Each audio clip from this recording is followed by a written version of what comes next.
C'est notre deuxième rendez-vous de la semaine, hein, pendant la semaine sainte. Et je voulais on continue toujours à parler de la situation particulière dans laquelle on est, mais plus particulièrement, je voulais qu'on parle de méditation profonde. Mhm. C'est-à-dire que, on l'a dit la dernière fois et tu l'as rappelé, que toi, tu voyais ce temps-là comme une opportunité de méditer profondément en Christ et de se retrouver avec le Seigneur, seul. Et c'est vrai que dans l'Église du Christian Céleste, on parle beaucoup des cantiques, on parle beaucoup des prières, on parle des révélations, on parle de beaucoup de choses. Mais le mot méditation est un mot que, les mots méditation profonde sont des mots que je n'ai pas souvent entendus. Hein, c'est avec toi que je me rappelle quand on faisait nos conférences à l'époque, que tu nous parlais de comment méditer en Christ. Et donc, je voulais qu'on parle de ça aujourd'hui. J'ai, quand je réfléchissais au sujet, je me suis replongé un peu dans l'histoire de Papa Ochofa, dans la Bible et dans tout ce que l'Église du Christian et Céleste avait charrié comme message et comme histoire. Et je me rends compte qu'il y a un élément fondamental de la méditation qui est le désert dans la Bible. Tu l'as rappelé la dernière fois, quand on parlait de ce confinement, tu nous as dit, oui, le confinement est déjà arrivé dans la Bible. Tu as parlé de Jésus quand il s'est mis à part dans le désert pendant les 40 jours. Mais il n'y a pas que lui. Il y a aussi Moïse, David, Élie. Ils sont tous passés par le désert. On dirait que tous les prophètes, et le Fils de Dieu bien sûr, mais tous ceux qui sont appelés par Dieu, on dirait que ce lieu commun-là, et même Papa Ochofa, parce que Papa Ochofa, en quelque sorte, la forêt par laquelle il est passé, c'est un désert. On peut dire ça. Il est resté pendant plusieurs mois isolé du monde. Donc, j'ai l'impression que tous les appelés de Dieu passent par ce désert-là. Et j'avais ce pressentiment-là quand tu me parlais hier, et ça s'est renforcé parce que pendant mes lectures, quand je lisais Osée 2, verset 16, on nous dit justement que Dieu appelle ses prophètes dans le désert pour leur parler. Donc, je voulais qu'on parle de ce désert-là, qu'on creuse ce désert-là. Et la première question que je te pose, c'est euh, est-ce que Papa Oshofa, parce que Papa Oshofa était quelqu'un qui était demandé. Tout le monde venait toquer à sa porte, il nous disait pour demander des prières, pour les miracles, pour tout. Il devait être tout le temps entouré. Est-ce qu'il se recueillait pendant plusieurs jours? Est-ce que des fois, vous ne le voyez plus pendant plusieurs jours parce qu'il devait se recueillir et méditer profondément? Est-ce que ça lui arrivait de s'éloigner du monde comme Jésus l'a fait Je sais qu'il l'a fait au tout début, pendant le temps où il était dans le désert. Ça, je sais. Je sais aussi qu'il l'a fait quand il était malade, quand on lui a accordé 20 ans supplémentaires. Mais est-ce que c'était quelque chose qu'il faisait de manière récurrente de lui-même? Est-ce qu'il y a d'autres exemples que tu pourrais nous donner? Ok, merci pour la question. Elle est très pertinente et puis bien pointilleuse. Voilà, mais il ne faut pas que je joue à l'historien. Je ne suis pas un historien de l'Église du christianisme céleste. Je n'en suis qu'un petit historiographe. Je transcris l'histoire. Maintenant, les historiens dans l'Église, il y en a plein. Écoutez, si tu fais très bien attention dans mes livres, à la grâce de Jésus, j'ai toujours dit que même si on disposait 1000 personnes, 1000 différentes personnes pour raconter Mm, ce que l'Éternel Dieu a fait par les mains de Papa Ochofa, ce n'est pas certain qu'au bout de 365 jours, ces 1000 personnes aient tout raconté. mm, mm, En outre, nous ne savons de Papa Ochofa que ce qu'il a extériorisé et ce qu'il a fait, les actes qu'il a posés, ce qu'il a dit. Tiens-toi bien, Sam, je n'ai pas vécu tout au long de ma vie et chaque année 365 jours sur 365, 24 heures sur 24, 7 jours sur 7 avec Papa Ochofa. mm. Certes, avant ma naissance, les choses se faisaient déjà. Et ce que j'ai su de ce qui se faisait avant ma naissance, c'est à travers mes parents, papa et maman Yansounou, que j'ai tout appris. Et ceux de certains qui ont été des témoins de ces événements avant ma naissance m'ont raconté, en l'occurrence, le cousin immédiat de papa Ochofa, qui s'appelait Alagi Hilaire. C'était un musulman. Il habitait dans la grande cour des Balogun Carré 30 à Cotonou. Mhm. Mais lui, c'est à cause du nom de mon papa Nyansounou Nathaniel Akoyamou qu'il m'a ouvert un grand pan de l'histoire de l'Église et avant la fondation de l'Église, qui était réellement son cousin Samuel, surnommé Samou. Grâce à lui, grâce à mes parents, grâce aux contemporains de papa Ochofa qui étaient à Porto Novo, et en l'occurrence, la femme de mon oncle, Kitoi Benjamin, elle s'appelait Kitoi Victorine née Olams, qui est morte malheureusement il y a 2 ans, 2 ou 3 ans. Donc, à travers ces personnages et à travers des gens de nos cités lacustres, ceux qui habitent sur l'eau, dont les maisons sont sur des pilotis, au milieu de l'eau là-bas, Gambier, Tianwe, tout ça là, ce Tianwe, Zunko, Soava, voilà des gens qui étaient très habitués à mon papa, qui aimaient beaucoup papa Yansounou. Et parce que papa Yansounou parlait un peu de leur dialecte aïzo, donc tout ce monde-là, quand j'allais vers eux, vers ce monde pour leur poser des questions, ils étaient heureux de retrouver le fils de papa Yansounou qu'ils avaient surnommé Papa Côte d'Ivoire. C'est comme ça que les portes m'étaient ouvertes et je recueillais les pans de l'histoire, comment les implantations se sont posées. Mais ce que je sais, pour ma part, papa Ochofa, des fois, la question que tu te poses là, je la suis posée plus d'une fois. Ah, d'accord, on est Parce d'accord. qu'il était toujours à l'œuvre. Il était toujours là. Toujours. Surtout quand il était, avant son départ pour le Nigeria, le 1er janvier 1976. Mais à Porto Novo, il recevait du monde. Il recevait du monde. Il recevait du monde et du monde sans arrêt. Quand mon papa vivait encore, bon, il détournait une partie de ce monde vers mon papa pour poser des questions sur l'Église. Comment c'est, par exemple, le papa Bada, le papa Adjanle Koko Adje, les 3 figures motrices de l'Église, de l'histoire de notre Église au Nigeria. Hein? Hormis les 7 Dahoméens qui ont envoyé l'Église là-bas, qui sont partis de Sunko, de Werobagi, qui ont envoyé l'Église à Makoko. Hein? Hormis ces 3, mais ces Nigériens, hormis ces 7-là, les Nigériens, ils étaient 3, Papa Bada, Papa Adjale Koko, Oadje, voilà les figures de proue de l'histoire de l'implantation de notre église au Nigeria, hormis les 3. Et les autres 7 pêcheurs béninois qui ont envoyé effectivement l'église là-bas. Mais quand papa vivait encore, papa Yansounou vivait, mais le prophète a envoyé tout ce beau monde-là poser des questions à papa Yansounou sur l'église. Parce que lui, il était intellectuel et il a écrit beaucoup. Donc, et c'est d'où est venue même l'organisation de notre église au Nigeria.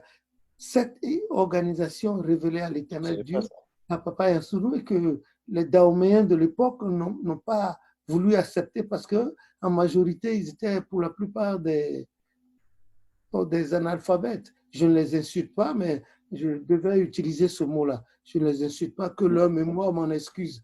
Donc, papa Ochofa, quand il était au Bénin, au Dahomey encore devenu Bénin plus tard, il recevait du monde. Il en recevait ça, que ce soit les gens de l'église, que ce soit les gens du dehors. Il recevait même les chefs féticheurs qui venaient lui soumettre les problèmes auxquels ils étaient confrontés en voulant soigner tel ou tel de leurs patients.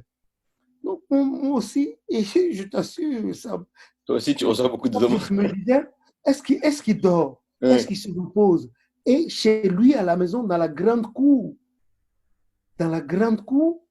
il avait des malades qui étaient en internat, là, aujourd'hui on appelle confinement, ils étaient là, ils s'en occupaient. Mais Et dans justement, l'autre maison, oui. il avait encore une autre maison là-bas où il y avait encore des malades. Et il allait les voir et il s'en occupait spirituellement et matériellement. Bon, pour les 9 ans qu'il a passé au Nigeria, ça a été le boom. L'Église est passée au stade de millions et de dizaines de millions de chrétiens, de nouveaux convertis. Et c'est comme cela que dans sa résidence, qui est le siège international de l'Église à Mushudu Road, à Ketu, une banlieue nigérienne, le monde défilait. Le monde défilait. Et puis un jour, à 2 heures du matin, on l'a aperçu sur son balcon, le deuxième étage de sa résidence, la deuxième résidence.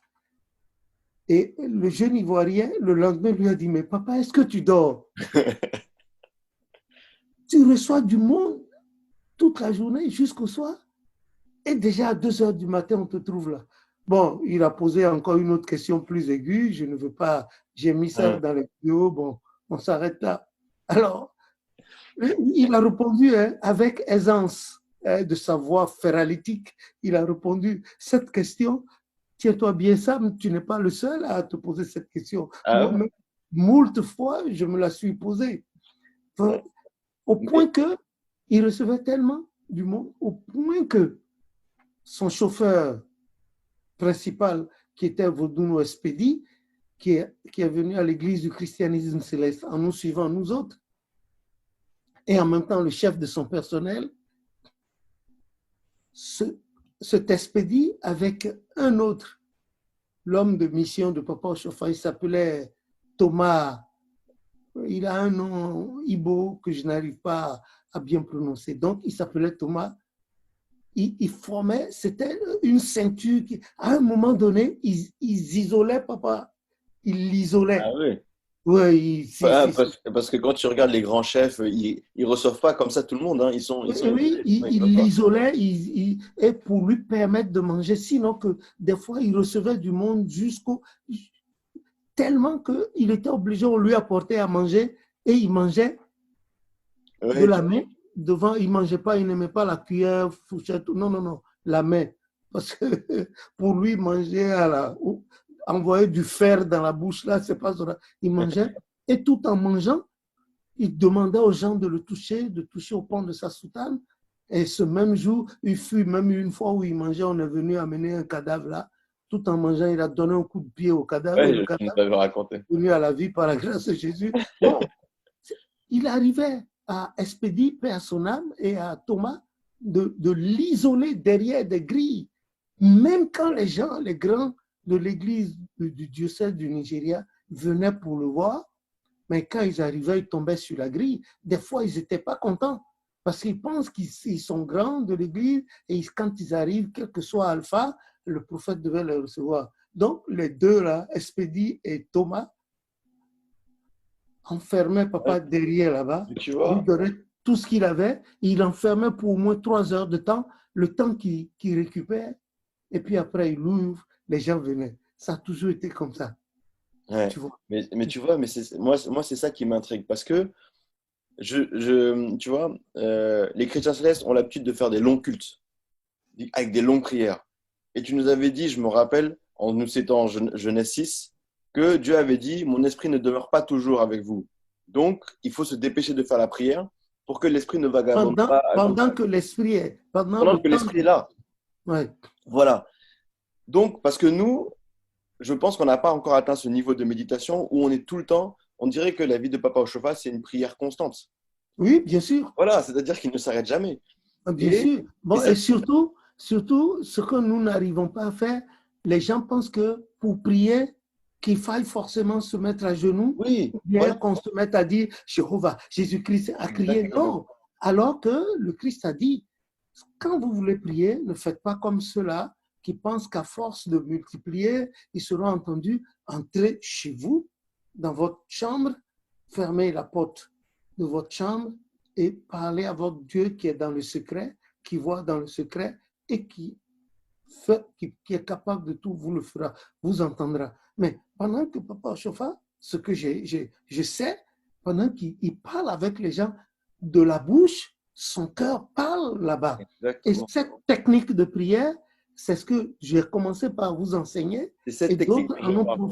d'autres en ont profité largement, au point qu'au moment où je te parle, en ce moment, mon Oui, cœur est en train de supplier l'Éternel, hein, tandis que ma bouche te parle, mon cœur supplie l'Éternel de me donner l'humilité pour ne oui, pas dévier, pour ne pas jouer au vantard, pour ne pas jouer au pédant, et que je reste dans les normes pour expliquer à travers cette vidéo à tous nos frères du monde entier comment parler, rapporter ce qu'on sait de l'histoire. Que le nom de l'Éternel soit béni. amen. Donc, Papa Chauffard, Exactement. il avait ça.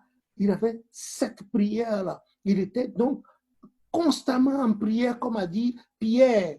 Il dit prier sans cesse. Or, quand on a affaire aux gens aujourd'hui et ils vous disent, bon, quand je serai à la maison, je vais prier. Donc, la Bible dit prier sans cesse. Ça veut dire que entre le lieu où ils sont et leur maison, ce temps-là, ils ne prient pas. Ce n'est Ouais. pas bon. Et c'est pour ça qu'il y a la prière silencieuse dans l'église du christianisme. Exactement. Les gens doivent développer ça. La prière silencieuse, elle est terrible. Quand tu es devant quelqu'un, tu n'as pas besoin de lui dire « Ah oui, oui, oui ». Non, pendant que tu réponds à ces questions, tu es en relation, en connexion au haut débit à partir de ton cœur avec Dieu, car notre cœur est le temple du Seigneur. C'est réservé à Dieu. C'est la preuve, quand une femme prend grossesse, la première chose à l'échographie qu'on cherche, c'est savoir si le cœur bat. Si le cœur ne bat pas, on dit que le fœtus est mort. Donc, il faut évacuer le fœtus très souvent par césarienne.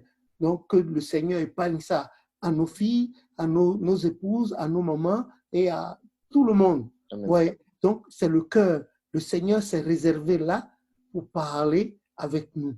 Et pour parler avec le Seigneur, nous n'avons pas forcément besoin d'ouvrir la bouche. Nous parlons dans le cœur, comme ce que je fais en ce moment, en disant merci au Seigneur pour ce grand jour, que ça se passe avec humilité. Donc, Papa Ochofa était très avancé en cela et il pouvait être sur plusieurs dimensions tout en recevant en échangeant avec son Dieu à propos de tel ou tel patient. Voilà. Oui, c'est exactement cette prière perpétuelle, c'est là où je voulais en venir. Parce que la dernière fois, je lisais un livre qui s'appelle Le Pèlerin russe. Ce livre-là, c'est l'histoire d'un homme qui, le jour de l'enterrement de sa femme, il a entendu le prêtre dire prier sans cesse, donc dans la Bible. Il a lu ça. Il s'est dit, mais comment? Comment on peut prier sans cesse? Comment on peut prier sans cesse? Ça veut dire que nos pensées ne doivent être faites que de prière. Comment on peut prier sans cesse? Et donc, il est parti en pérégrination dans les steppes arides russes, là. Il a marché pendant des années et des années, et on retrouve encore le désert, pour trouver le secret de cette phrase-là, prier sans cesse. Et les gens pensent que c'est une phrase simple, mais lui, il a mis des années, il a mis plusieurs dizaines d'années avant de trouver le secret de cette phrase-là et de cette prière perpétuelle. Et je trouve que c'est un beau combat à mener, parce que déjà, ça parle, c'est toi qui l'as dit, il a dit quand Jésus a dit « Je vais vous enseigner comment prier », il a dit « Ne priez pas comme les autres, là, les pharisiens, là, priez dans votre cœur ». Et je pense que c'est un combat qui est lié à l'humilité. Et ça m'a rappelé ce que tu avais mis dans ton livre, là, parce que dans le tome 1, là, qui est ici, tu expliques comment l'Église est venue par l'intermédiaire de Papa Ochofa. Et comment, à quel point, tu dis qu'il était dans sa chambre haute, en quelque sorte. Et les anges n'arrêtaient pas de défiler, à tel point qu'il était fatigué, jour et nuit, jour et nuit. Et la Bible aussi nous dit, pendant 40 jours et pendant 40 nuits, il y a eu cette pérégrination dans le désert. Ils n'ont pas dit que 40 jours, c'est 40 jours et 40 nuits. Donc c'est quelque chose qui a duré jour et nuit, comme Papa Ochofa. À tel point qu'il était tellement fatigué qu'il est parti voir le chef de file, parce que les gens venaient. C'est ça, hein? Et il a Exactement. envoyé une commission à son ami à Dandé, Dominique, qui était dans le bureau, qui travaillait dans le bureau du commandant résident, Du commandant qui était résident, voilà. M. Jean Filatrio de Guéné, qui était le commandant résident, pour que ce dernier pût lui envoyer une escouade de gardes de sec pour venir évacuer la maison. Ouais, parce qu'il était fatigué. Oui. Et c'est là d'ailleurs, je vais lire le passage parce que c'est un passage dont on ne parle pas assez. c'est à ce moment-là qu'il reçoit une alliance avec le Seigneur, parce que le désert, on dit que le désert, c'est aussi un lieu d'alliance. C'est là où Moïse a reçu son ordre de mission, dans Exode 4. Hein, et c'est là aussi où lui il reçoit son alliance avec le Seigneur, c'est ici, page 104, où on lui révèle comment il doit, parce qu'il était charpentier, comment il doit tailler le bois pour faire une croix Faire une croix. qui symbolisera l'alliance qu'il a avec Jésus. Donc, c'est pour ça que ce matin, quand je me suis levé, et puis vu les révélations que j'avais eues la veille, j'ai pensé fortement à ça. Parce que je me suis dit, en fait, on vit dans un monde où on travaille tous les jours. On va au travail. Comme tu disais hier, on rentre à 20 heures. On n'a même pas le temps de réfléchir. C'est-à-dire que notre mental est occupé. Les Européens parlent de charge mentale. C'est-à-dire que tu penses aux factures, tu penses à l'enfant, tu penses à tes contrats, tu penses à tes clients, tu penses à tout ça. Quelle est la place que le Seigneur occupe dans tout ça? Jusqu'à tu rentres. Et c'est pour ça que le soir, tu te couches et tu es fatigué. Et tu ne comprends pas comment des papas au chauffard peuvent rester jusqu'à 5 heures du matin debout. Tout à l'heure, tu m'as dit ah, je te vois, tu es fatigué. Et je t'ai dit, je me suis couché à 1 heure et tu m'as dit, moi, tu sais à quelle heure je me suis couché? Je me suis couché à 4 heures. Alors que normalement, je suis plus jeune, je suis censé avoir plus de vigueur. C'est ça, non? Oui. Normalement.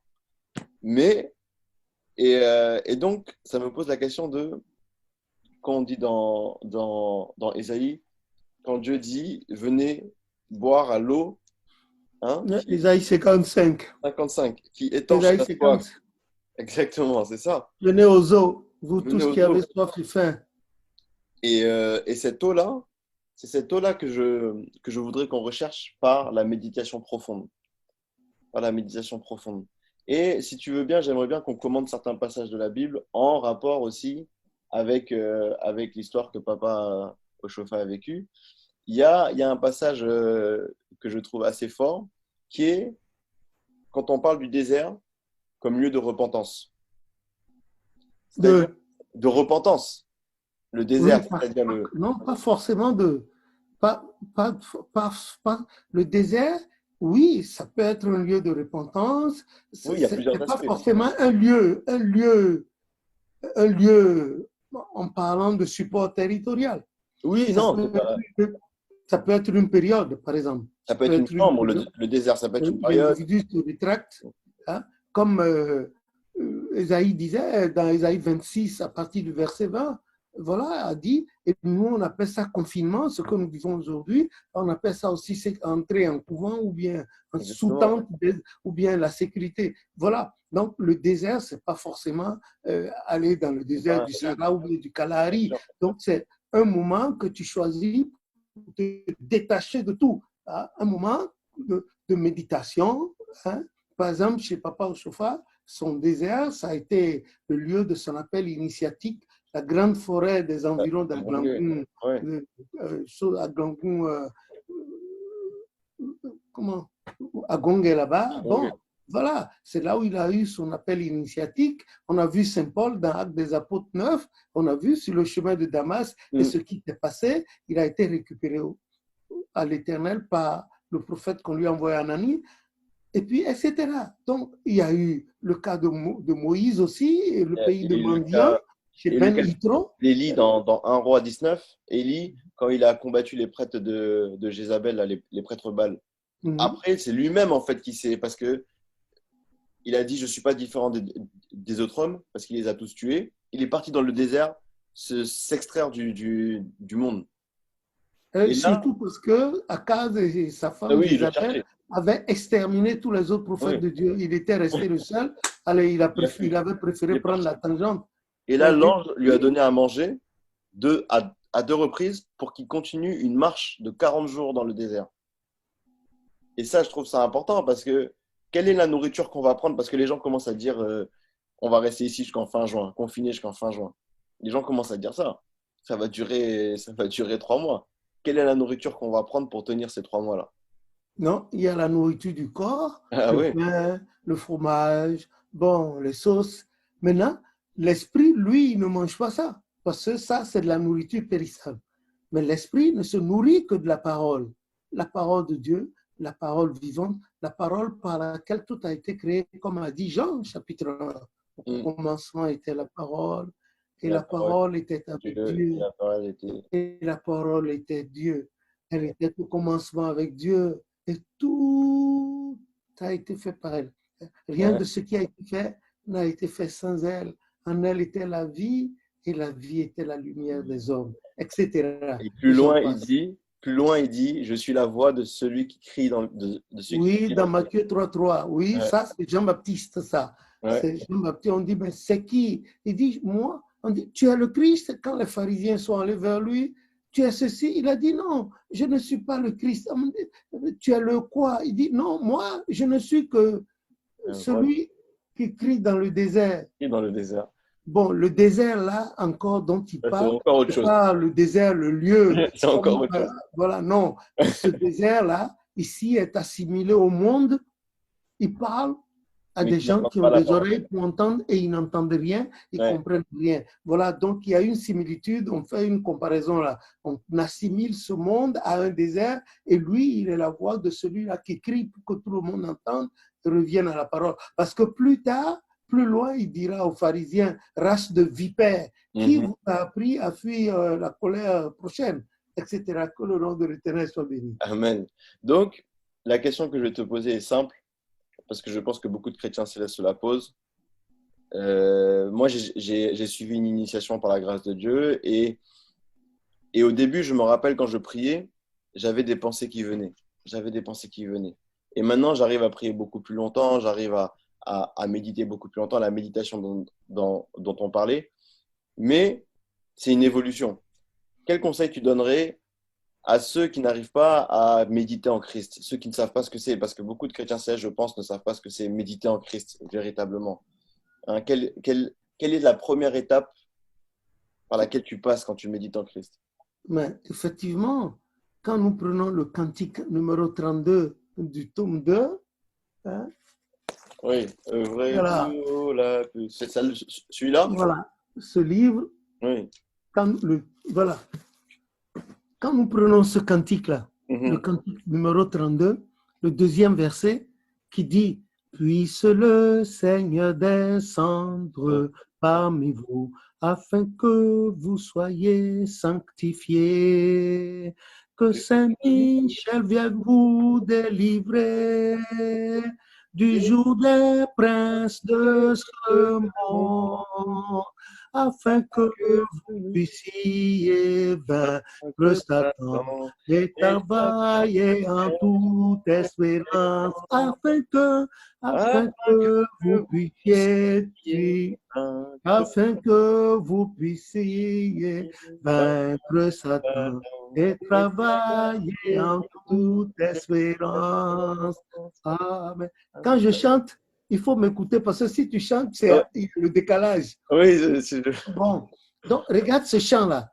Les gens ne se sont jamais posé la question, ce chant qui a été donné depuis 1948 par l'excellent visionnaire Papa Olida Gandolaou Nyanga Alexandre. C'est par lui d'ailleurs que l'Éternel avait révélé le nom Église du christianisme céleste. Pas dans un arc-en-ciel, mais dans un arc de cercle. Voilà la différence. Donc, ce que les gens écrivent dans les arc-en-ciel aujourd'hui, dans l'arc-en-ciel, c'est une grosse bêtise, une très grosse bêtise. Avant sa mort, il a dit non, l'Esprit n'a pas dit ça. Bon, c'était une parenthèse. Tu vois, ce chant, par exemple, la plupart du temps, quand il y a les manifestations, nous commençons avec ce chant. Et les gens jusqu'ici n'ont jamais compris. Ils chantent, mais ils ne savent pas. Et puis, la version que les gens chantent ne reflète pas exactement ce que l'Esprit a dit en goût. Et le prophète a dit non. Il a corrigé. Voilà sa version qu'on vous a ramenée. Et puis, Papa Gonsalves, père son âme dans le temps, a modifié un peu le côté syntaxe. Et c'est ce que je vous ai ramené. Donc, le Satan qui rôde sans cesse, rugissant comme un lion cherchant qui dévorer, ne permet pas, dès qu'il voit un homme qui veut s'affranchir de son joug, il fait tout. Et comme on ne peut pas le voir en chair, c'est-à-dire il est dans le monde des esprits, qu'est-ce qu'il fait? Allez, il assaille l'individu de 1001 idées. Ouais. Toutes ces idées lui arrivent, n'est-ce pas, par saccade et de façon ininterrompue dans la pensée. Donc, il n'a pas la concentration pour parler correctement avec son Dieu. C'est pour ça qu'on parle de prière silencieuse. Et là encore, en parlant de prière silencieuse, l'individu doit penser dans sa tête et dans son cœur, pas la tête. La tête, c'est l'intellect. Le cœur, c'est dans le cœur. Il essaie de focaliser son cœur sur le Christ, le Saint-Esprit, sur Dieu. Mais qu'est-ce qui se passe? La manière dont nous nous donnons certaines habitudes, c'est de cette même manière que nous devons éduquer nos cœurs. Chacun doit éduquer son cœur à ne penser qu'à Dieu. Parce que quand vous êtes là, au lieu de prier, vous vous laissez subjuguer par ce que vous voyez devant vous. Le temple qui est beau, la soutane de tel devancier qui est jolie, telle femme est bien formée, la chorale, ceci, vous regardez. C'est fini, vous êtes dispersés. Le cœur ne peut plus penser à Dieu, ce n'est pas possible. Et le Satan aura gagné. La lutte dont on parle ici, ce n'est pas la lutte de l'épée. Et c'est pour cela que le cantique numéro 121, que vous chantez au Saint-Esprit, descends parmi nous, nous t'espérons, nous t'attendons. Ô Saint-Esprit, viens nous donner la force avec laquelle nous combattrons.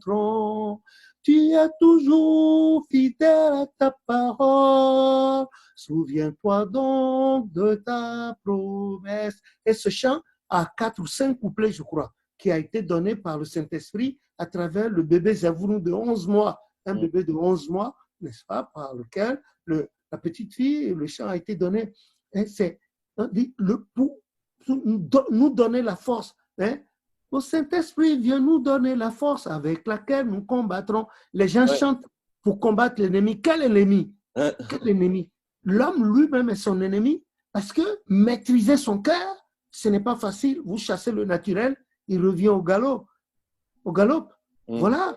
Il faut chasser ce naturel, l'exterminer, le raser, le déraciner complètement. C'est plus difficile qu'utiliser des armes nucléaires.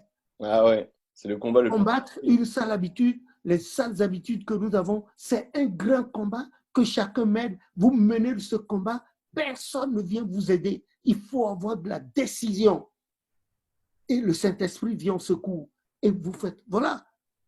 Si quelqu'un a l'habitude de regarder les femmes passer, il doit perdre cette habitude. Si quelqu'un est colérique, il doit. Voilà pourquoi Jean disait que seuls les violents, depuis Jean-Baptiste, se sont emparés du royaume des cieux. Ce n'est pas les violents dans le sens de donner des coups, la brutalité, non. C'est faire l'effort sur soi. Se faire violence. Voilà, c'est ça, se faire violence, faire l'effort sur soi, d'abandonner les sales habitudes qui gangrénaient notre vie de chrétien. Au point qu'il y a un fossé entre Dieu et nous, Ésaïe 59 l'a dit. La main de l'Éternel n'est pas courte, ni ses oreilles trop dures pour entendre. Ce sont nos habitudes, nos meurtres, nos mauvaises pensées, la rancune, l'orgueil, la prostitution, la débauche, l'impudicité, l'intolérance, les rancunes qui constituent ce fossé entre Dieu et nous, alors que Dieu est saint. Il est très saint. C'est la sainteté. Il est l'origine de la sainteté, au point que ces anges, les anges qui sont même au-dessus de son trône, Ésaïe 6, ne peuvent pas le voir. Ils ne l'ont jamais vu. Sa gloire est trop. Même quand Moïse, il retrouve ça, vous retrouvez ça dans Ésaïe 6, à partir du premier verset au troisième.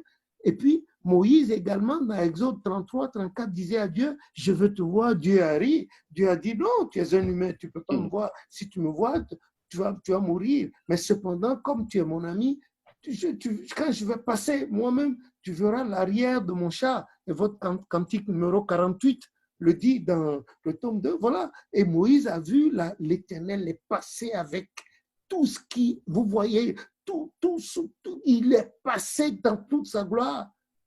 Et c'est après ça que Moïse a été autorisé à ne voir que l'arrière du char. Regardez comment son visage a brillé tout le temps, au point que les enfants d'Israël étaient... Vous ne pouvez pas le regarder. Non, ils ont mis un voile sur son visage. Cependant, nonobstant cela, nonobstant ceci, ça brillait toujours. Ouais. Donc, Papa Ochofa aussi a eu quelque chose du genre au départ. Oui, Non. vous ne pouvez pas passer devant lui sans tomber. Vous passez devant lui, vous tombez. Et c'est après, certainement, qu'il a dû dire à Dieu, tu m'as envoyé vers mes semblables. Bon, s'ils ne peuvent pas s'approcher de moi, qu'est-ce qui va se passer? Donc, c'est ce que les gens ont mal interprété en disant que Papa Ochofa a dit que la force de l'Église est trop et qu'il aurait demandé à Dieu de réduire la force. Oh, quel boniment, quel mensonge grotesque. Est-ce que c'est à lui l'Église? L'Église christienne céleste n'a jamais appartenu à Papa Ochofa. Il était tellement humble qu'il disait que lui, il n'était qu'un pauvre charpentier rassembleur des brebis.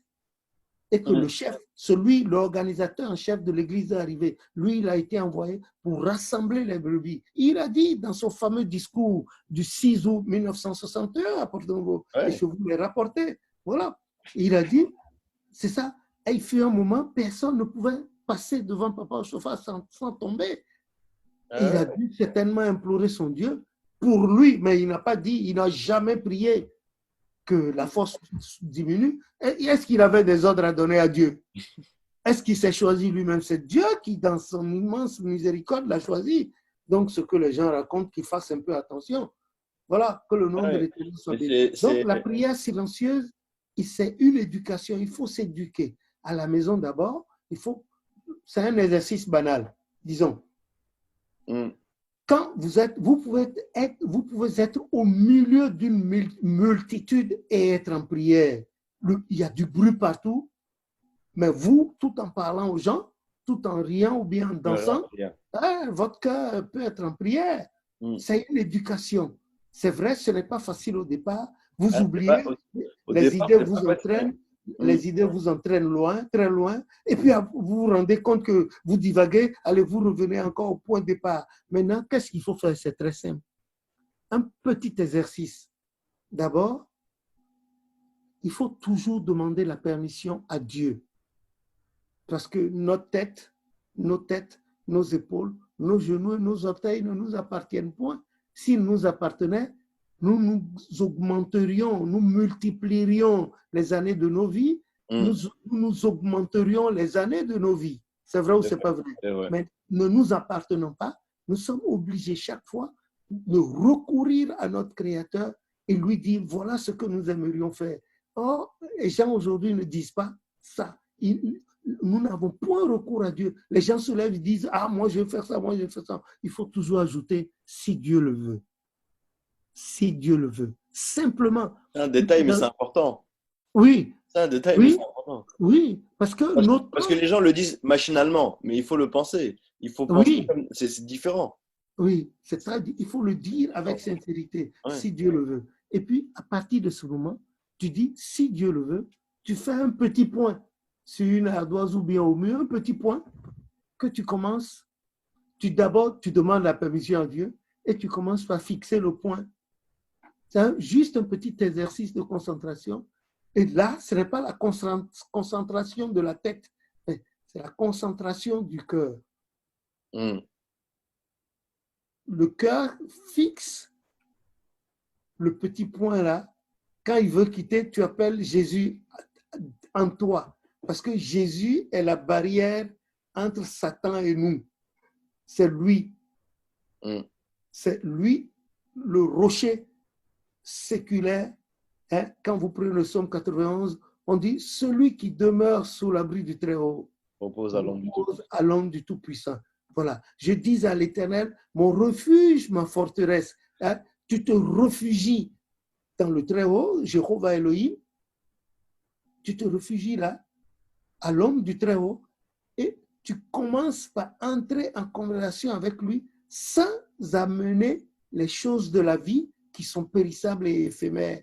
Mais ce que tu es avec ton Dieu dure et transcende. Ça transcende cette vie.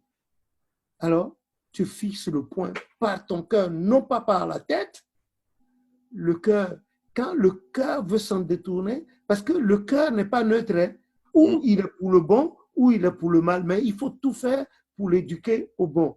Alors, tu regardes le point dans ton cœur, tu regardes et tu fixes, non pas de la tête. Et puis, quand tu sens que les idées voudraient t'envahir, à l'intérieur de ton cœur, tu appelles Jésus. Dès que tu appelles Jésus, tu vois, ces idées s'écartent un peu, c'est l'obscurité, ça s'écarte. Et tu continues, tu continues. À un moment encore, à un moment donné, ces esprits, ces idées-là voulaient, c'est l'obscurité. Il faut que la lumière domine. Donc, à force de faire ça avec le cœur, tu parles avec ton Seigneur. Un autre exercice, très simple. Tu prends par exemple le psaume 51. Ouais. Hein? Et tu te mets à genoux ou bien tu t'allonges face contre terre et tu récites le psaume 51 comme un enfant. On dit syllabé, hein, en syllabe quoi. Hein? Tu vas doucement, hein, tu syllabes comme un enfant qui apprend à lire. Je donne cet exemple. Dis, oh Dieu, aie pitié Ok. de moi dans ta bonté. Selon ta grande miséricorde, efface mes transgressions, etc. Tu vois, le temps que tu mets là, entre deux mots, entre deux phrases, te permet à ton cœur de dire merci Seigneur, ou bien de dire tout simplement Jésus. Jésus, c'est-à-dire en récitant de la bouche, le temps que tu traînes là, l'espace là, l'intervalle entre deux phrases, tu mets Jésus dans ton cœur. Jésus, Jésus. Et petit à petit, et après, à force de, tu vas un peu plus vite, au point que quand tu es dans un milieu, même au cours d'une conférence, où tu t'adresses à des milliers de personnes ou devant un parterre de journalistes, mais les gens peuvent venir, les agents de Satan peuvent venir à travers ces journalistes, certains journalistes, même à l'église. Ouais. Mais toi, tu ris parce que tu sais que tu es aisément et en permanence en contact avec le ciel. C'est pour ça qu'on dit que le cœur de l'homme est au ciel. Comment? Jésus-Christ est déjà dans ton cœur, lui qui te dit de fermer ta porte, si tu veux prier, d'entrer dans ta chambre, de fermer ta porte, tu fermes ta porte, Jésus-Christ, tu es avec Jésus-Christ dans ta chambre, et tu le laisses là, et tu vas au dehors crier, Jésus, Jésus. Mais oui. D'ailleurs, c'est de la folie, c'est pas possible. D'ailleurs, il y a un cantique voilà. Et qui frappe à la corde de mon cœur. C'est ce que nous faisons, et Jacques dit, que quand nous demandons, nous n'obtenons pas parce que nous ne savons pas demander. Nous prions mal et on n'a pas besoin de prier tout le temps. Dieu, quand on se met à genoux, donne-moi ceci, donne-moi. Le Père dit, c'est lui qui t'a créé, il est un bon Père. Et ce n'est pas pour rien que David s'est exclamé en disant, l'Éternel est mon berger. Nous prenons l'exemple du berger et d'une brebis. Le berger sait où il doit mener sa brebis, où il y a de l'eau, où l'herbe est tendre, où il y a un chêne sous lequel, après avoir mangé, brouté l'herbe, qui se repose. C'est pour ça, et c'est à juste titre qu'il a dit, l'Éternel est mon berger. Maintenant, aujourd'hui, quand les gens se mettent ensemble à genoux pour faire la prière silencieuse, ils parlent, ils chuchotent. Là, ce n'est plus la prière silencieuse. Le Satan prend tout et il s'en va avec. Même des fois, des fois, le conducteur dit vous allez prier pour ça, vous allez prier pour ça. Non. Oui, au moment de la prière silencieuse, non. Ils n'ont rien à dire. Ils se taisent, ils se la bouclent. Ils disent prière silencieuse, que tout fasse silence dans le temple. C'est en ce moment que les déroutants, qui ont la sangle blanche avec l'iséré bleu, c'est en ce moment qu'ils entrent en action pour empêcher qu'il y ait du bruit et pour surtout que les visionnaires arrêtent de crier dans le temple comme des forcenés. Et ça, ce n'est pas bon. À l'heure de la prière silencieuse, on laisse les fidèles prier, on leur laisse le temps. Il ne faut pas que le conducteur reste là-bas et qu'il dise sans cesse, qu'il interrompe les fidèles en disant oui, demandez, la porte va fermer. Quelle porte ils ont ouverte et qui va se fermer? Ça, c'est de bondieuseries qui se taisent. Voilà. Il faut laisser le temps aux fidèles. Ils prient jusqu'à la fin. S'il y a même quelqu'un parmi les qui a fini de prier et qui a ouvert les yeux et qui qui se souvient de quelque chose, allez, il replonge dans Ouais. Mais la méditation. Voilà. ce que tu dis sur le cœur, là, ça m'a fait penser au Cantique 123. Qui est celui qui frappe à la porte de... Mais Qui lui, est celui qui frappe à la porte de nos cœurs? Qui est celui qui frappe à la porte de nos cœurs? C'est Jésus-Christ, le Fils du divin Père. Ouvrons-lui, qu'il fasse son entrée. ça m'a fait Amen. penser à ça. Etc. Ce Mais chant existait. C'est un chant qui a été adopté, qui est adopté. venu avec nos frères qui sont venus de la congrégation chrétienne de l'ordre sacré éternel des chérubins séraphins. Donc, dans les années 62, ceux des chérubins séraphins qui ont rejoint l'église du christianisme, c'est eux qui ont amené, et surtout dans la zone de Porto-Novo et le sud du Nigeria, une partie de Cotonou, et voilà comment ce chant a été adopté. Et dans le livre, j'ai marqué toutes les adoptions pour que les gens ne disent pas, voilà. Donc, la prière silencieuse, il n'y a rien de tel. On n'a pas besoin longtemps. Puisqu'on est toujours en prière dans le cœur, la prière à genoux, c'est bon. Quand vous êtes ensemble, vous priez, les autres entendent, ils disent Saint, Amen, voilà. Mais quand vous êtes seul, en tout moment, même quand vous êtes au milieu des autres et qu'on ne vous a pas passé la prière, même pendant la prédication, vous, votre cœur est en prière. Voilà. Quand le conducteur est en train de prier là-bas, votre cœur est en prière. Il faut éduquer le cœur à cela. C'est Jésus, en tout moment. Finalement, quand tu parles du cœur, et tu disais ça tout à l'heure parce que tu disais que le désert, ce n'est pas un lieu géographique. Mais finalement, oui, ça pourrait être aussi un lieu géographique. Mais oui, ça pourrait, de façon, grosso modo, ce n'est pas forcément un lieu géographique. Mais finalement, ce désert, j'ai un peu l'impression que c'est le lieu où on doit aller pour se mettre en connexion avec Dieu, pour se soustraire aux hommes.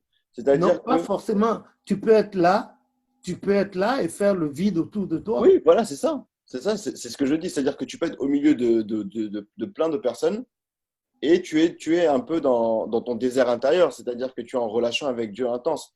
Quand Saul poursuivait David et que David a dû se soustraire à Saul dans 1 Samuel 23, là, il est parti dans ce désert-là et il est resté. Et c'est à ce moment-là que Dieu lui a parlé. C'est un peu comme nous, si on était dans une entreprise ou bien dans notre vie de tous les jours, on réussit parce que Saul, il a commencé à poursuivre David après sa réussite, sa victoire contre les Philistins. Bien sûr. Voilà. Et donc, c'est comme si nous, on réussissait. Il faut toujours qu'on revienne à Dieu, qu'on se soustrait au regard des autres.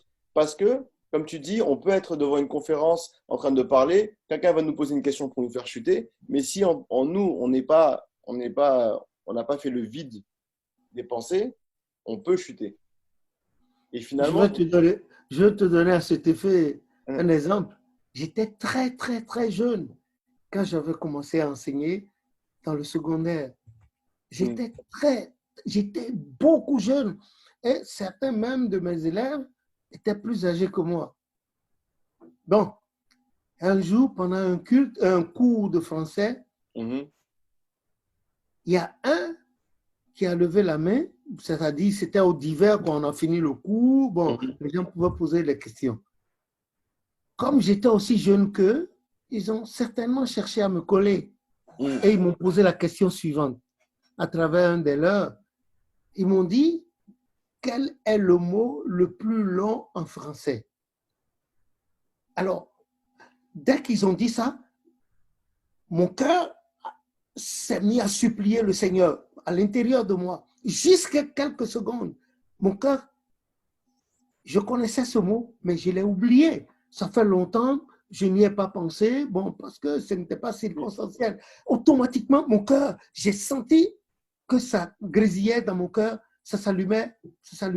Et puis j'ai entendu anticonstitutionnellement. Alors, j'ai regardé l'élève qui a posé la question et j'ai pris la craie, j'ai écrit au tableau en face de anticonstitutionnellement. Et ils ont éclaté. Ils ont éclaté. Il y a certains qui sont venus vers moi, ils ont tenté de me soulever. Et ils se sont mis à échanger entre eux. Ils ont dit, ah, vous voulez le coller, vous vouliez le coller. Ils accusaient leur camarade, vous vouliez le coller. Vous avez vu? Vous avez vu? Et j'ai su le miracle que le Seigneur m'a fait en ce moment. J'étais Ouais. dans un grand collège, un collège de renommée internationale, un collège protestant de renommée internationale. J'étais très jeune, j'étais le plus jeune parmi les professeurs. Et automatiquement, dès que j'ai senti que mes pieds n'étaient plus sur le sol, Ouais. j'ai senti que j'étais devenu, et puis mon cœur a commencé par faire des et puis j'ai entendu dans le cœur anticonstitutionnellement. Or, c'est un mot que je connaissais, que je n'avais pas utilisé depuis une paire. Ouais. Et Alors, donc, j'ai regardé l'élève. Tous, c'était un instant de suspense. Tout le monde me regardait. Est-ce que j'allais? Est-ce que je n'allais pas? Alors, j'ai pris la craie. J'ai écrit sous l'effet du Saint-Esprit, anticonstitutionnellement. J'ai un hurrah, ils ont crié. Ceux qui me soutenaient, je ne savais même pas, en douce, ils ont essayé de venir pour me soulever. Et ils se sont mis à dire à leurs camarades, voyez, vous avez voulu le coller. Ouais, oui.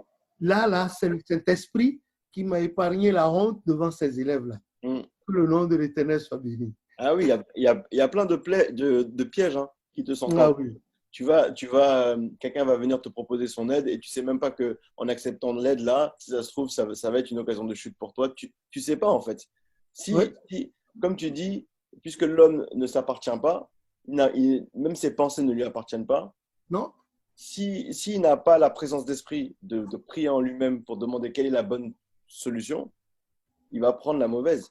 Et ça me rappelle Tu as parlé de quelqu'un qui pourrait te solliciter, ça pourrait être le cas. Mais moi, j'ai connu un truc comme ça il n'y a pas longtemps maintenant qui est en train d'ailleurs de finir. Tu vois, par pitié, et puis bon, la suite, je sais ce que cela pourrait donner et j'ai demandé pardon à Dieu. Oui. Attends, papa, j'arrive 2 secondes.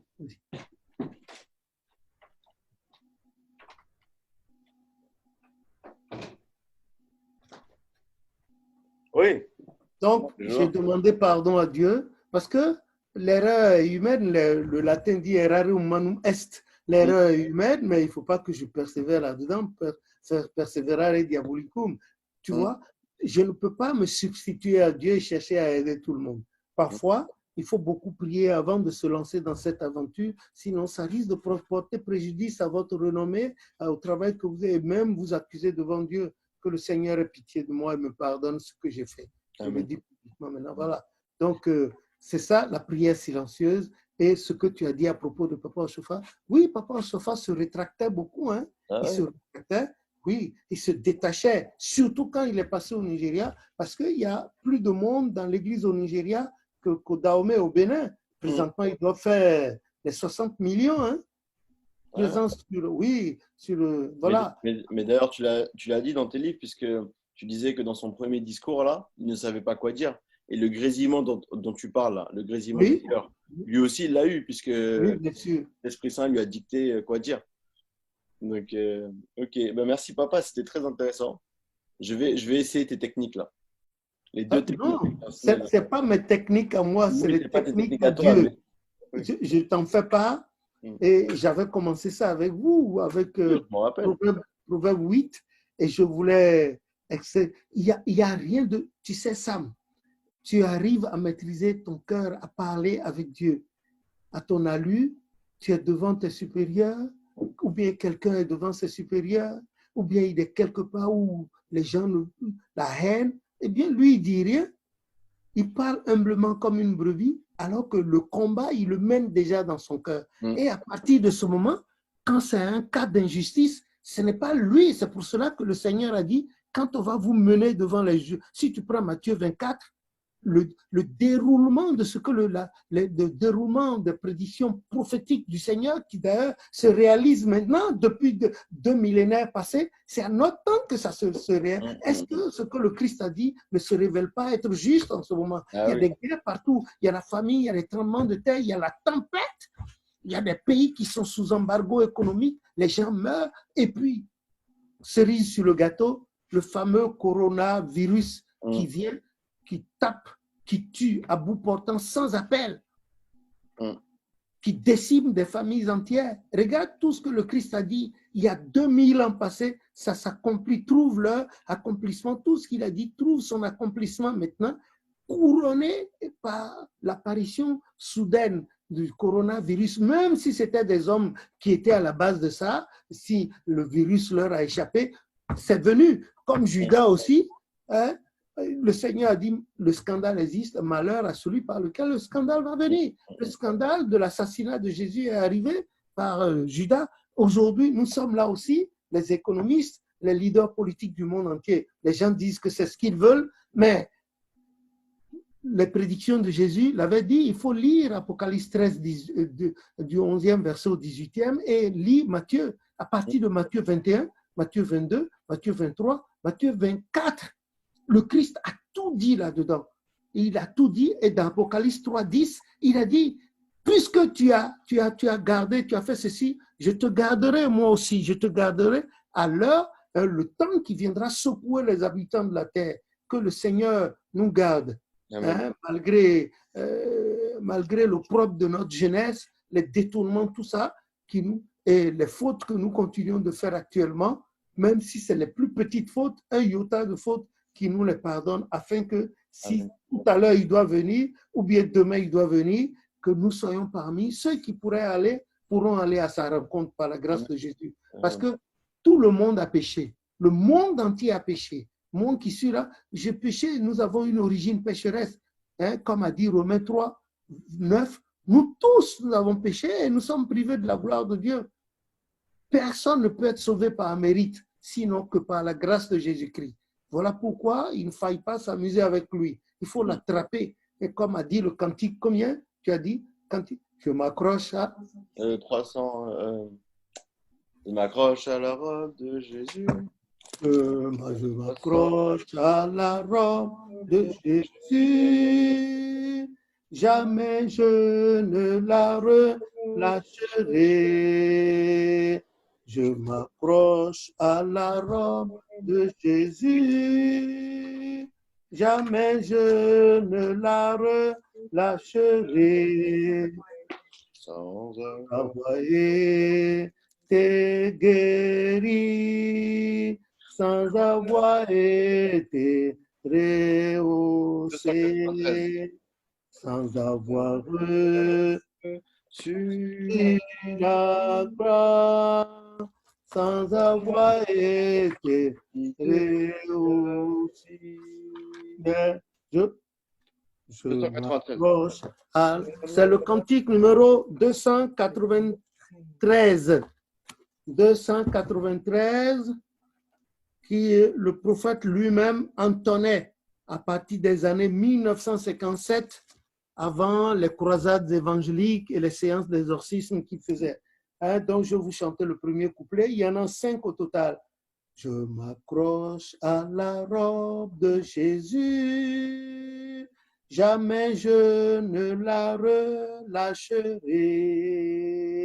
Je m'accroche à la robe de Jésus, jamais je ne la relâcherai, sans avoir été guéri, sans avoir été repoussé, sans avoir reçu la gloire, sans avoir hérité la vie.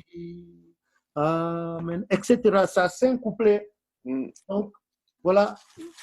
Donc, c'est dans ce livre que vous trouverez le chant, ce livre de chant, le tome 2 de l'Église du christianisme céleste qui contient les traductions du prophète et les chants fondamentaux, leur musique et leurs paroles originales données par le Saint-Esprit. Voilà.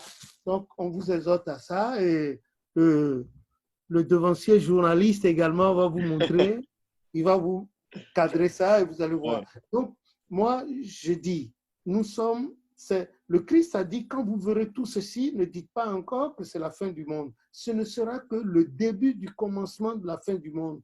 Et il nous dit dans Matthieu 24, verset 44, vous aussi, tenez-vous prêts car vous ne savez pas Quand? le jour de l'arrivée, il viendra de façon inattendue. Il faut que nous soyons prêts. Ça peut être la mort, ça peut être que nous soyons vivants. Saint Paul a dit dans 1 Corinthiens 15, partie du verset 51, puis je vais vous révéler un mystère. Tous nous ne mourrons pas. Au son de la trompette, quand on sera en train de voir le Seigneur revenir sur les nuées au milieu de ses cohortes angéliques, les morts ressusciteront. D'abord les premiers, et ils vont s'envoler dans les airs à la rencontre du Christ, puis les vivants. Bon, ce temps-là que nous vivons maintenant, nous qui parlons en ce moment et qui Dieu a encore fait la faveur, la grâce de parler, est-ce que nous vivons les derniers moments de notre vie? Est-ce que c'est tout à l'heure, dans 1 heure de temps, d'ici là, que le Seigneur va arriver? Qu'est-ce qui va se passer? Serons-nous parmi les vivants? Serons-nous parmi les morts? Voilà, comme disait le chant là. Comment ça va se passer? Voilà. Que le nom de l'Éternel soit béni et il faut que nous fassions très attention. Tu parles dans les derniers temps? Dans les derniers temps. Non, oui, ça, dans les derniers, Quel numéro déjà? Ça, c'est... Dans les derniers temps, la parole de Christ est accomplie. Je vais chercher le numéro rapidement. Oui, je ne me rappelle plus du numéro. Un instant, je vais le trouver rapidement. Hein? C'est le numéro 353. Ah oui. Dans les derniers temps, toutes les paroles de Jésus s'accompliront. Dans les derniers temps, l'univers fléchira devant Jésus-Christ. Dans les derniers temps,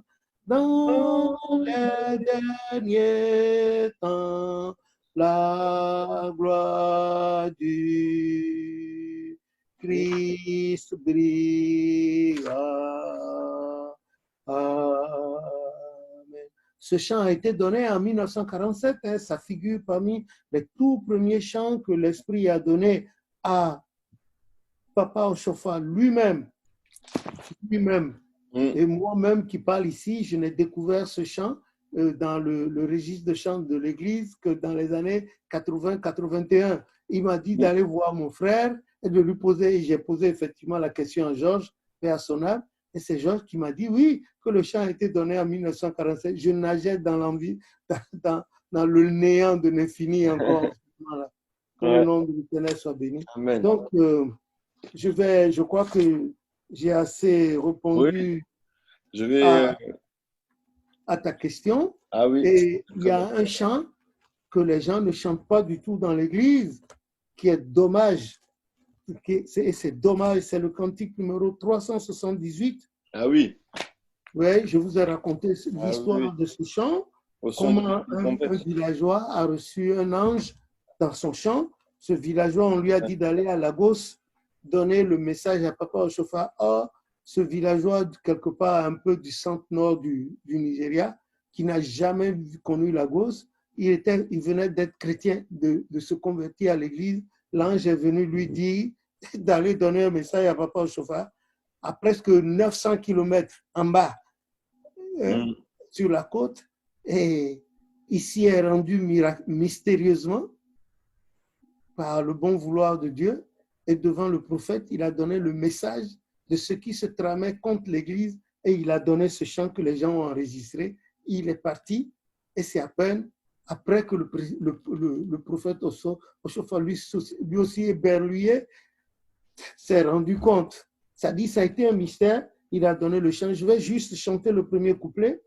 Les gens ne chantent pas. Je crois que dans le Cantique du Bénin, c'est le 251, le Cantique de mai en français, c'est le 378 et ça a 4 couplets. Je vais juste vous chanter le premier couplet et le 4e couplet qui parle de Papa Chofa. Au son de l'ultime trompette, quand Jésus-Christ reviendra, qu'adviendra-t-il du pécheur ce jour-là? Quand s'ouvrira le livre de vie, que ses œuvres seront comptées, le pauvre pécheur tremblera. Ça, c'était le premier. Maintenant, le dernier couplet. Oh, quel glorieux jour pour ceux qui auront reçu et appliqué le message des anges. Jésus a missionné au Chofa vers tous les humains pour qu'au dernier jour ils se réjouissent. Amen. Donc, c'est par ce chant que je veux bien t'exprimer ma gratitude. Merci à toi. Gratitude au Seigneur de nous avoir conservé en vie jusqu'à maintenant et te dire aussi merci. Et en attendant que d'ici 48 heures, nous mettions encore en ligne d'autres vidéos. Amen. Et des questions beaucoup plus rapprochées du peuple parce que tout ce que nous venons de dire, ça va paraître du chinois. Hein? Des gens ne se cultivent plus dans l'église, ils ne se cultivent plus du tout dans l'église, ils se contentent de porter les soutanes très serrées là, qu'ils appellent Django, que ce soit les devanciers, les fidèles, je ne sais pas où ils sont allés chercher. Les femmes aussi ont un modèle bizarre de soutane, elles font des plis à leur soutane, des plis, de gros plis au poignet des soutanes, les bonnets, tout ça. C'est faux, c'est complètement faux. Ils n'ont qu'à chercher ce que l'Esprit a donné à Papa Oshofa par l'excellent, le premier visionnaire de l'Église, Mao Yon Gouton. C'est par lui que Papa Oshofa a eu ses propres modèles de soutane et les modèles de soutane des fidèles. Et plus tard, par Papa Nyanga aussi, Olida Nyanga, nous avons eu des modèles de soutane. Et il y a même des soutanes dont les modèles ont disparu de l'Église aujourd'hui parce que Papa Oshofa n'avait plus cru devoir réanimer ses collèges de devanciers, parce qu'il a constaté que ceux qui arrivaient désormais à l'église n'avaient plus la foi. Ils couraient vers l'église parce qu'ils avaient des problèmes de sorcellerie, des problèmes sociaux humanitaires. Et une fois que les problèmes sont résolus, ils ne changent pas. Ils se sédentarisent dans l'église. Ils ne changent pas et ils sont là, ils exercent la sorcellerie, la méchanceté, la cruauté. Ils ont des comportements abjects qui ne frisent même pas le christianisme en général et en particulier le christianisme céleste. Vous voyez, et papa, je crois qu'il a bien fait de ne plus... Moi, malheureusement pour moi, je connais ces grades que Papa Oshofa n'a plus donnés et ces modèles de soutane qui n'existent plus dans l'église, qui ont disparu de l'église, je les connais.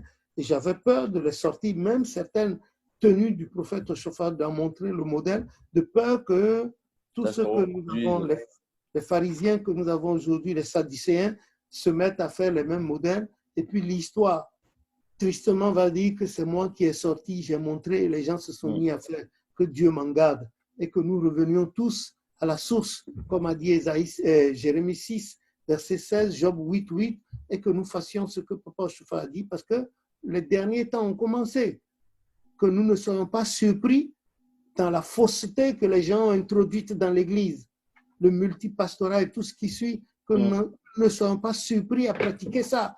Dieu n'a jamais dit ça, Papa Oshofa, que nous ne soyons pas surpris, parce que gare à ceux qui seront surpris en train de pratiquer cette Église du christianisme céleste qui n'est pas conforme, qui n'est pas celle que Dieu a confiée à Papa Oshofa ce lundi 29 septembre 1947.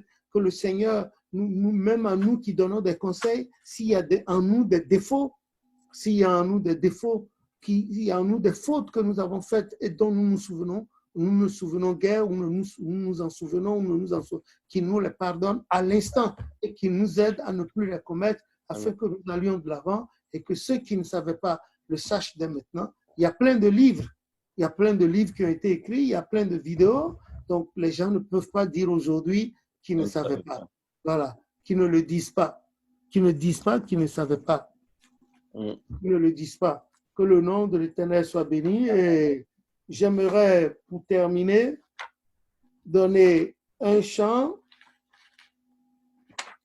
Je crois que c'est le cantique numéro 1470. 1470. Ouais. C'est le cantique numéro 1470.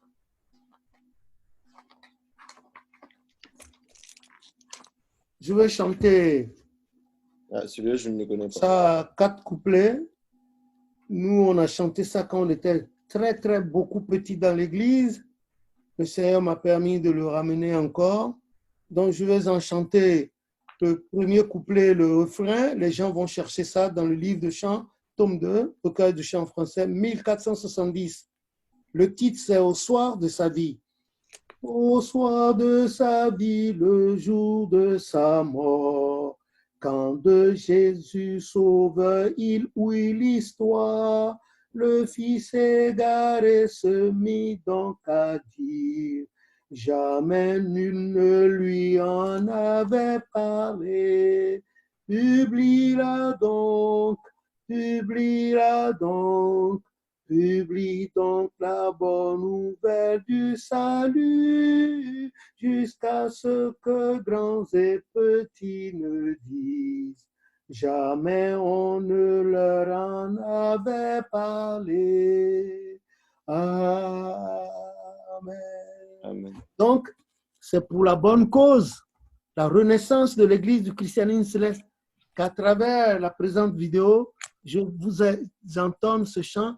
Donc, je la publie. Vous aussi, à votre tour, relayez-la pour que ça atteigne plus de large masse et que tous nous revenions à l'église que le Seigneur a confiée à Papa Chofa. Donc, je vous souhaite bonne période pascale. Amen. Merci bien. Et que Jésus mette autour de son église une muraille forte d'airain afin que le coronavirus, si il nous défiait, ou bien s'il entrait en guerre contre nous, qu'il ne soit pas vainqueur. Amen. Au nom de Jésus. Et que Jésus maintienne cette muraille forte d'airain autour de son Église, autour du monde, autour de l'Afrique surtout, et de nos populations sur place et dans la diaspora et dans les pays où nous sommes dispersés, afin que la mort ne frappe pas prématurément à nos portes. Nous allons mourir, certes, comme a dit Genèse 3, 19, l'Éternel a dit au père Adam, tu vas mourir jusqu'à ce que tu retournes à la poussière d'où tu as été tiré. C'est là où il a su qu'il était tiré de la terre et qu'il devait mourir. Le corps va mourir, mais que l'esprit ne meurt pas. Notre esprit, comme a dit Ecclésiaste 12, dans les versets 15 et 16, appartient à Dieu. Donc, un jour, l'esprit retournera à Dieu qui l'a donné, et le corps retournera à la poussière comme il y était au début. Voilà. Donc, merci à vous tous. Merci, nous Papa. allons nous revoir sous peu. Nous sommes prêts à répondre à vos questions. Quand vous allez sur le Facebook ou bien YouTube, vous allez voir mes références là. Écrivez. N'hésitez pas à poser des questions. Peut-être qu'une des questions sera le thème de la prochaine vidéo.